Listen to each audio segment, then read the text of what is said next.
Kedarnath trekking start చేసి మేము 8 hours అయితే అయింది. అప్రాక్స్ అయితే మేము టెంపుల్ దగ్గరికి అయితే చేరుకున్నాం ఇంచుమించు. మరొక 1 అవర్లో అయితే మేము ఆలయానికి వెళ్ళబోతున్నాం. ఈ త్రూ అవుట్ ద జర్నీ ఏదైతే మనకి ఈ ట్రెక్కింగ్ ఉంటుందో నేనైతే నా లైఫ్ టైంలో మర్చిపోలేను, అంత ఎక్స్పీరియన్స్ చేశాను. అసలు చాలా తొందరగా ఉంటుంది ఈ కేదార్నాథ్ ట్రెక్కింగ్ మొత్తం. దారంతా గుర్రాలు, ఈ డోలీలు, ఈ పల్లకిలు, ఇంకా అక్కడక్కడ కలిసే వాటర్ ఫాల్స్, చాలా తొందరగా అయితే ఉంటుంది. అలాగే లైఫ్లో ఒక్కసారి ఎక్స్పీరియన్స్ చేయాల్సిన ట్రెక్కింగ్ ఇది. మీరు ఒకవేళ ఎవరైనా సరే కేదార్నాథ్ వచ్చినట్లయితే ఖచ్చితంగా ఈ ట్రెక్కింగ్ అనేది ప్రిఫర్ చేయండి.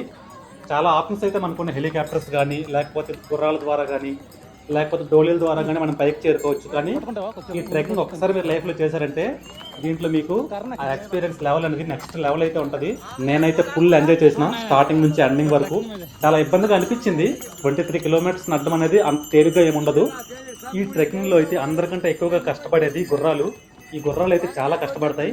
పైకి ఒక రోజుకైతే 2 సార్లు పైకి వెళ్ళి కిందకి తీసుకొస్తా వస్తాయి మనుషుల్ని. అలాగే ఇంకా డోలీస్, పిట్యూస్ అని మనకి 2 టైప్స్ ఉంటాయి. ఈ డోలీలో అయితే 4 వెళ్ళొచ్చు. అది కూడా చాలా కష్టం. మనం సాధారణంగా నడిచి మనం ఒక్కరం వెళ్ళడానికే చాలా కష్టంగా అయితే ఉంటుంది. ఒక మనిషిని పైకి తీసుకెళ్ళడం అనేది చాలా ఇబ్బందిగా ఉంటుంది. అలాగే ఇంకొంతమంది బాస్కెట్లు అయితే తీసుకెళ్తారు. ఒక మనిషిని భుజాలపై బాస్కెట్ పెట్టుకుని దాన్ని తీసుకెళ్తూ ఉంటారు. అది ఇంకా కష్టం. ఎంతో మంది కష్టపడితే కానీ ఈ కేదార్నాథ్ ట్రెక్కింగ్ అనేది అంత ఈజీగా అయితే కంప్లీట్ అవ్వదు. ఎత్తైన మంచు పర్వతాల మధ్య జరిగే ఈ అందమైన ట్రెక్కింగ్ లైఫ్లో ఒక్కసారైనా సరే ఎక్స్పీరియన్స్ చేయాల్సిందే.